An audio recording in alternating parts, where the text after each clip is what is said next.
Mais le sens, là, le sens, c'est personnel. Le sens, c'est unique.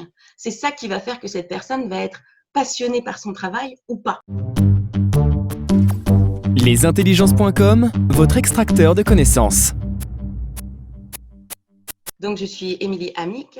Je fais de la formation et de l'accompagnement, soit en coaching individuel, soit collectif, pour les personnes qui veulent se développer professionnellement. Donc, qu'est-ce que ça veut dire se développer professionnellement? C'est autant se développer dans son travail actuel, évoluer en tant que personne et dans son poste, que d'aller se diriger vers d'autres projets professionnels, type une reconversion, peut-être de l'entrepreneuriat, devenir indépendant ou tout simplement changer d'emploi. Mais en fait, la technique, les outils sont vraiment au service de ce qui est important pour nous. En quoi, justement, c'est lié avec des objectifs? Quelle est l'importance de trouver son sens? Alors en fait, c'est important parce que ça fait partie des 3 piliers de ce qui nous motive. Donc motivation, étymologiquement, ça veut dire ce qui nous pousse à agir. Il y a 3 choses qui nous poussent à agir. Le sens, quand on voit la finalité de ce qu'on fait, la compétence, le fait qu'on soit dans un domaine où on est compétent, et il y a aussi le fait que ça nous permet d'être en relation avec d'autres personnes. L'utilité, c'est la vérification et la certification des comptes d'une entreprise. En fait, oui, la problématique d'avoir un autre projet par ailleurs, elle est double. La première, c'est le changement. Pour tous les êtres humains, on est câblés comme ça, c'est compliqué. Ça nous fait peur.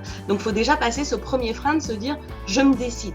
Je décide de changer, je décide de me reconvertir, quel que soit le secteur dans lequel on veut se reconvertir. Après ça, la problématique d'après, c'est en plus j'agis. C'est-à-dire maintenant j'ai pris ma décision, mais j'agis pour me reconvertir. Et en parallèle de ça, tu le disais très bien, en fait, une reconversion ou créer sa société ou se lancer en tant qu'indépendant, souvent par sécurité, et c'est souvent un bon choix, on est obligé de le faire en parallèle de son travail actuel. Il faut qu'il soit réaliste, c'est-à-dire que c'est quelque chose qui est challengeant, mais quand même à notre portée, donc un petit peu au-dessus de notre zone de confort, un petit peu en dehors. Il faut qu'il soit limité dans le temps, c'est-à-dire que si je me dis je vais me reconvertir, je sais pas, pour être boulanger, et que je me donne aucun délai, il ne va rien se passer. C'est l'une des plus grosses problématiques de la procrastination.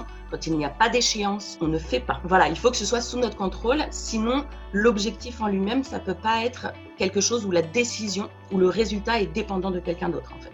Et ça, c'est très très important parce qu'on l'oublie extrêmement souvent. Mais nous, typiquement, on présente un plan sur 3 mois avec 4 objectifs maximum et qui sont des objectifs aussi bien qualitatifs que quantitatifs. Et de stress, parce qu'on court après le temps, on n'y arrive pas. Et alors là, pour le coup, tout se bloque. On n'arrive plus à prioriser, on gère que les urgences ou les simili-urgences et on perd complètement de vue nos objectifs. J'aime beaucoup la phrase « Comment établir une liste de tâches réalistes pour la journée ». Qu'est-ce que tu proposes? Alors en fait, c'est ce qu'on disait tout à l'heure. Réaliste est vraiment le mot-clé parce que on dit bien, on surestime la vitesse à laquelle on va être capable de faire les choses. Donc en fait, c'est la délégation et c'est même aller encore plus loin. C'est aussi se dire de quelles autres ressources je peux bénéficier si la délégation n'est pas possible pour obtenir soit l'information, soit la compétence, etc. Et moi, je dis souvent pour ça, on a 3 ressources. On a du temps, de l'argent et de l'énergie. Inscrivez-vous maintenant pour profiter de 4 jours offerts à notre plateforme.